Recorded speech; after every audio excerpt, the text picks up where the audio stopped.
kepada hampa yang baru beli motor kan, sepada beli motor tu ada satu benda yang patut hampa beli, iaitu helmet. Helmet ni macam rukun motor lah. Rukun pertama, kena ada motor. Rukun kedua, kena ada helmet. Helmet ni penting. Ni sebahagian daripada pemotoran. Okay, helmet ni sebelum hampa nak beli kan, hampa kena tengok dulu dia punya sertifikat. Sertifikat ni kalau dalam Malaysia punya ada sirim lah. Kalau dekat OC, kalau beli dekat Shopee ke dekat online kat belah luar tu, dia ada dot, certificate dot, lepas tu dia ada SNEAL. Sertifikat sirim ni sangatlah penting.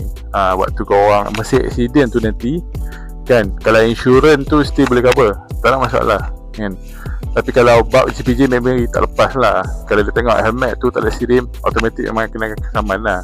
Sebab tak ikut undang-undang Malaysia. Undang-undang Malaysia diwajibkan oleh para rider sekalian kena pakai helmet yang ada sirim. Ni orang panggil open face helmet. Open face helmet ni aku tak recommend lah, sebab dia punya safety tu dia kurang sikit, sebab dia tak tutup apa punya chin tu atau punya face ni. Tapi ni adalah favorite untuk orang Malaysia lah.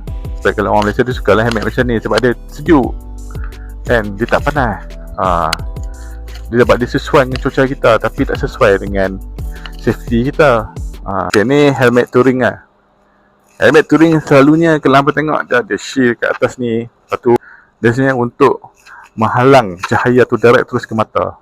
At least sejuk lah sikit, tak ada silau sangat. Lepas tu dia ada banyak ventilation.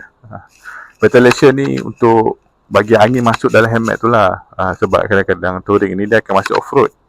Bila dalam hutan ni dia kurang sikit angin tu. At least bila ada ventilation ni, tak adalah dia lemas dalam helmet tu.